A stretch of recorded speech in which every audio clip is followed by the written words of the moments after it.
Good morning. Yes, ready again. We are here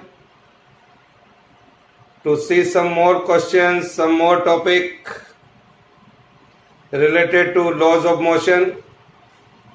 Today we are going to see two different kinds of problem. First problem is that we are going to discuss, that is horse and cart problem. Here we are going to see horse and cart problem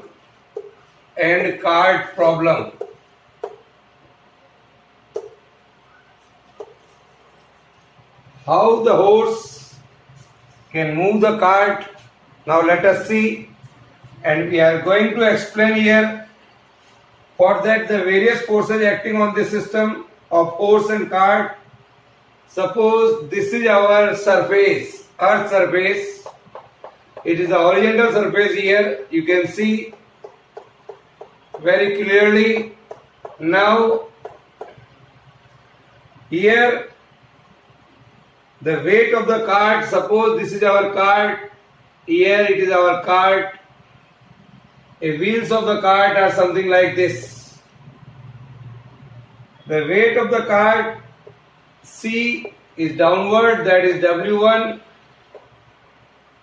The normal reaction force of the cart, that is R1. The frictional force on these tires are, say, F.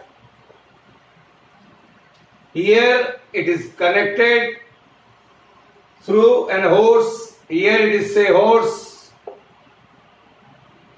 The weight of the horse, that is W2. The normal reaction force R2. Now this horse will exert a force T on this cart. Cart will also have a force, opposing force, say this is T. Now when the horse is moving, the force which acts over here along this ground, say this is theta. The normal reaction force here, that is R, that will move the cart. Component of R along this axis, this is angle theta. Here is R cos theta. And here the perpendicular component, that is R sin theta. This is the diagram here, dear children.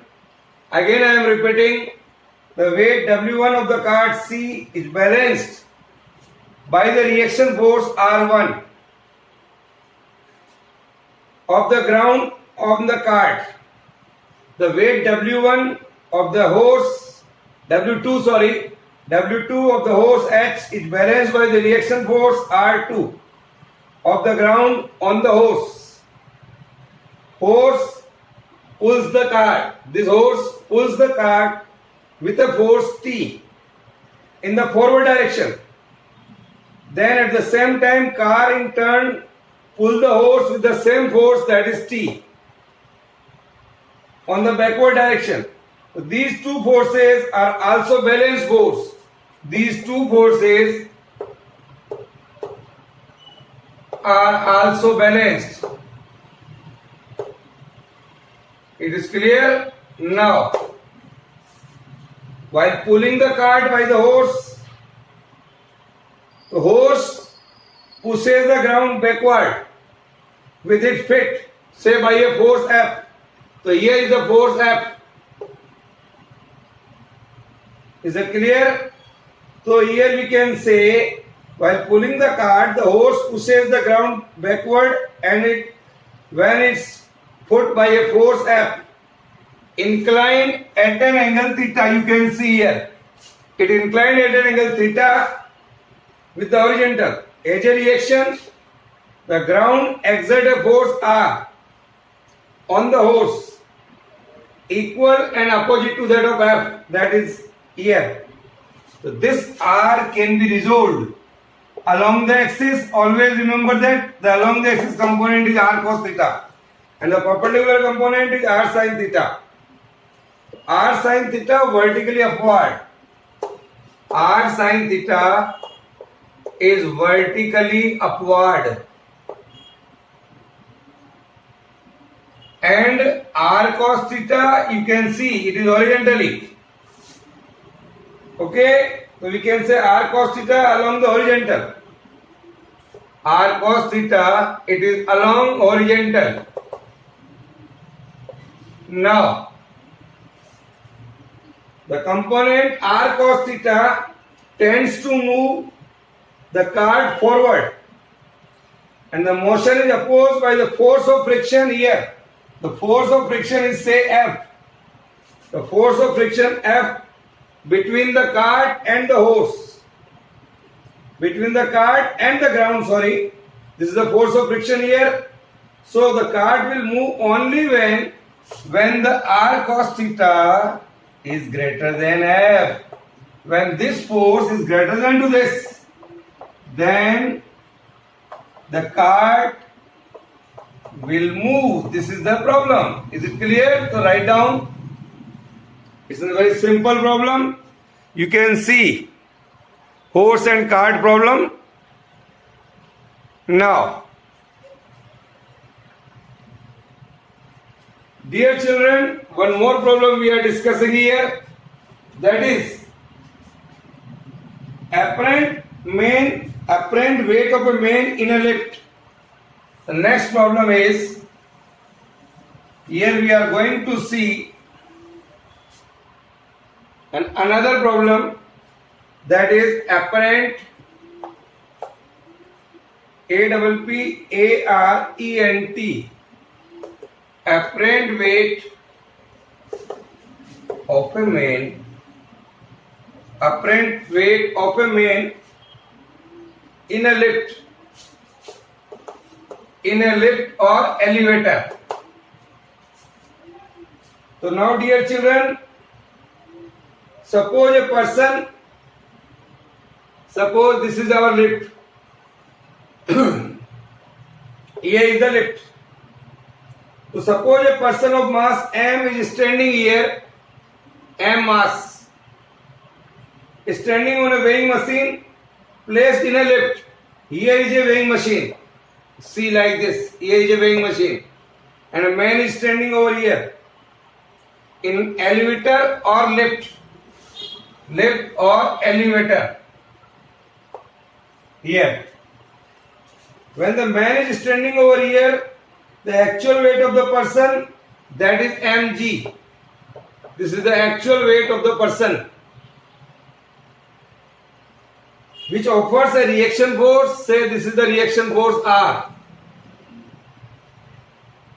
The weight of a person you can be measured with the help of this weighing machine. Here is the weighing machine. You can read the reading of weighing machine and you can weigh. So this reaction exerted by the surface of contact on the person is the apparent weight of the person. So I can say here, is this condition R is equal to mg.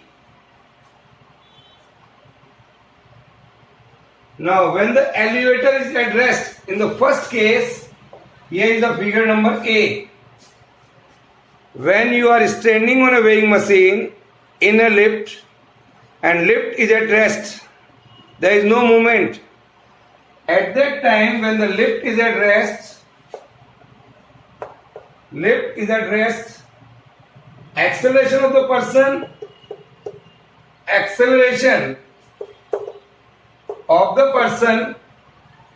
is zero.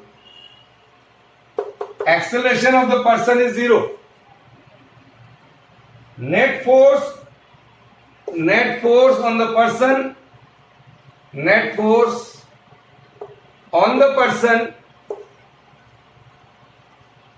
is also zero, because R minus mg is equal to 0.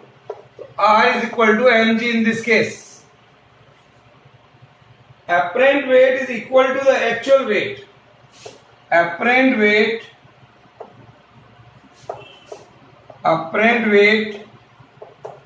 is equal to the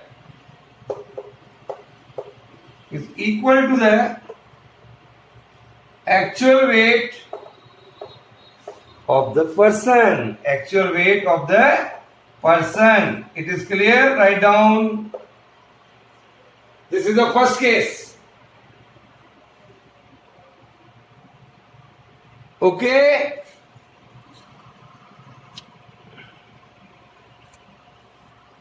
Now, in the second case, when the elevator is accelerating upwards, in the second case, when the elevator, in our second case, suppose here we are taking the second figure, say B, weight mg is downward, it is accelerated upwards with an acceleration A. At that time the normal reaction is R1. Suppose uniform upward acceleration of the person in the lift. Suppose uniform upward acceleration. Uniform upward acceleration. Uniform upward acceleration. Lift is moving upwards. Of the person in the lift. Then what happened? Say it is moving upward with an acceleration A. When the lift is moving upward with an acceleration A, then at that time net upward force on the person, net upward force on the person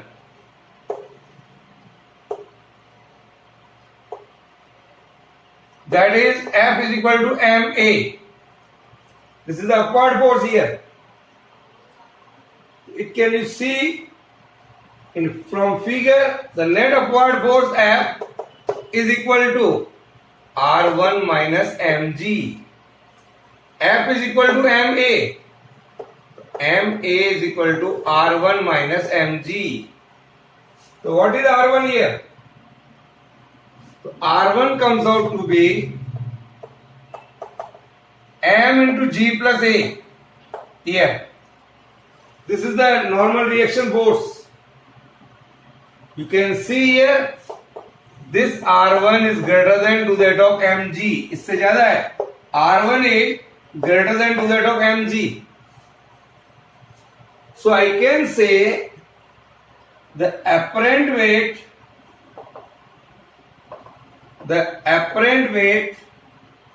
of the person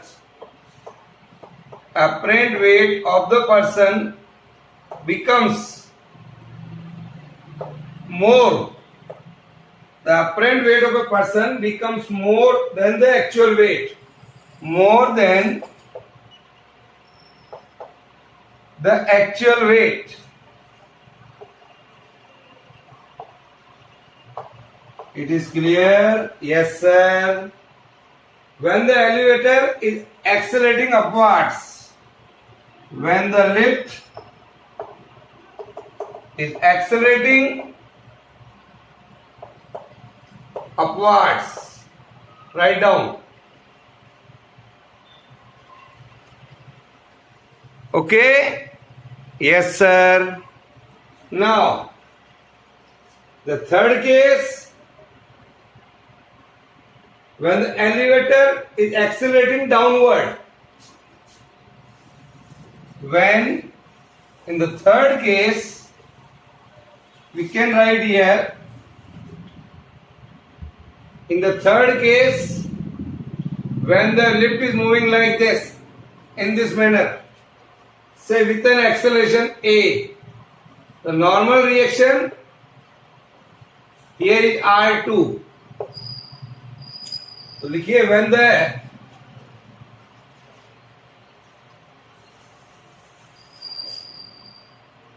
when the lift, here is the figure number C, when the elevator is accelerating downward,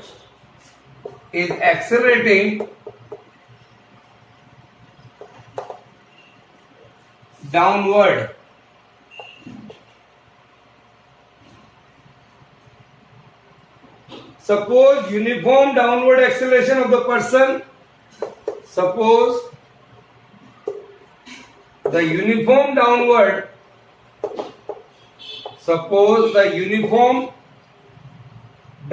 acceleration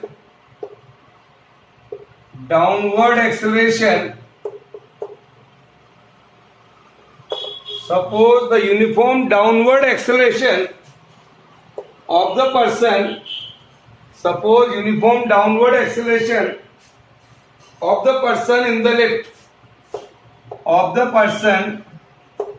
in the lift, is A. Yes. So net downward force on the person,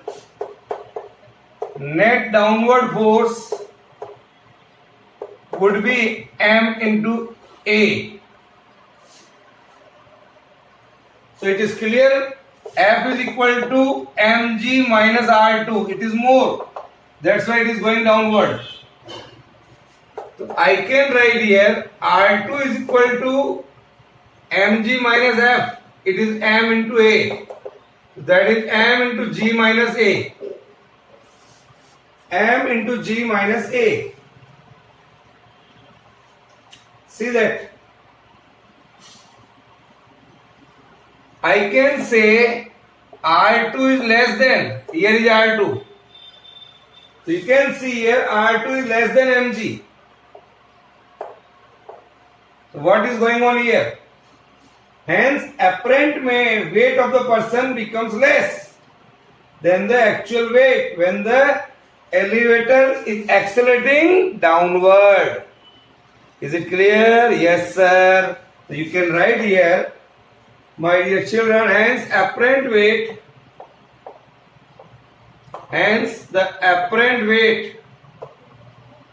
of the person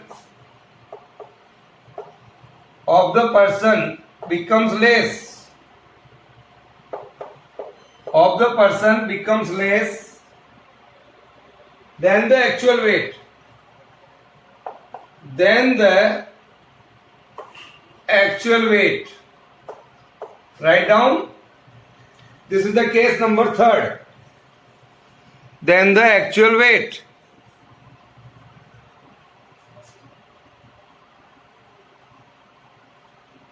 When the elevator is accelerating downward, when the lift is accelerating downwards,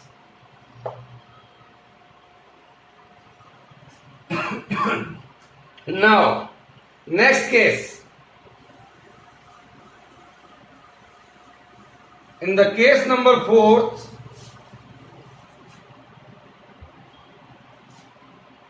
in free fall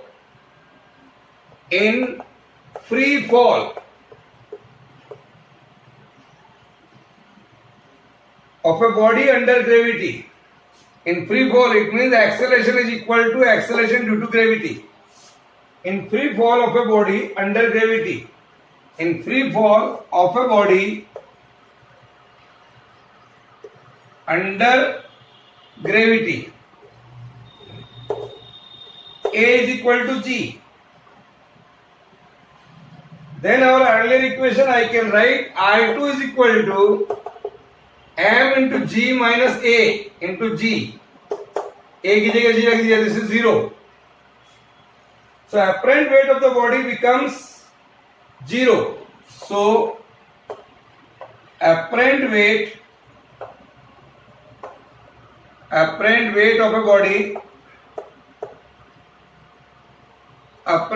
of a body becomes 0.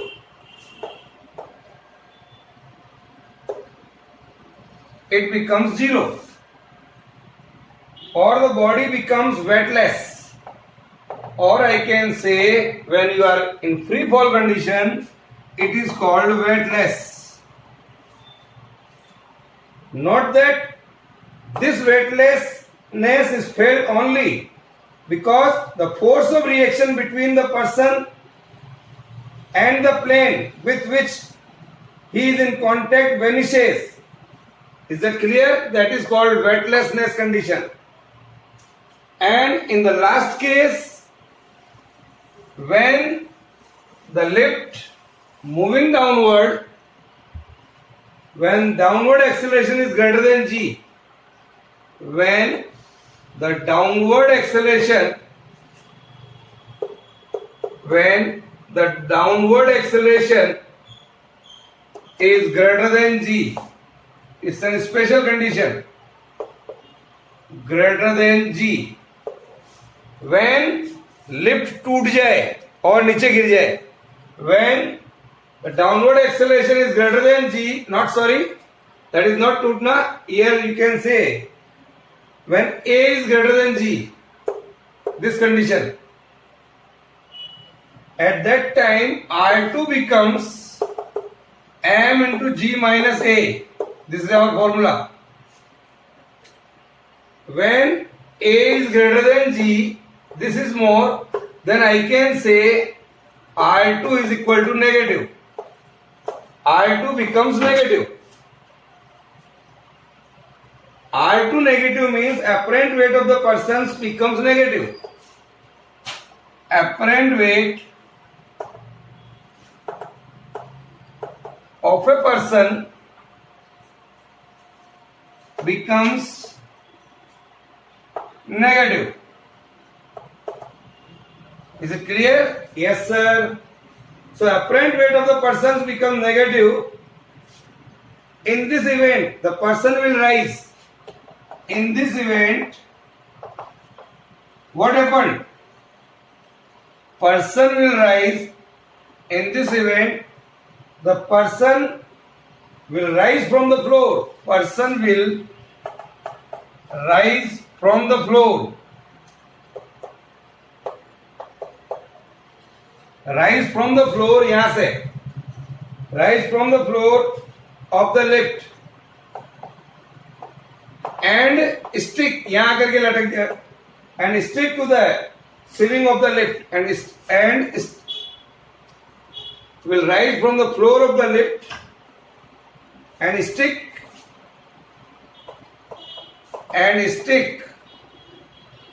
to the ceiling, stick to the ceiling of the lift. Is that clear? So this is all about all the possible way of lifting or falling of a lift. Write down. Now, so dear children, this is all about today's module. In our next module, we have to see some more questions, some more new topic regarding this chapter. Okay.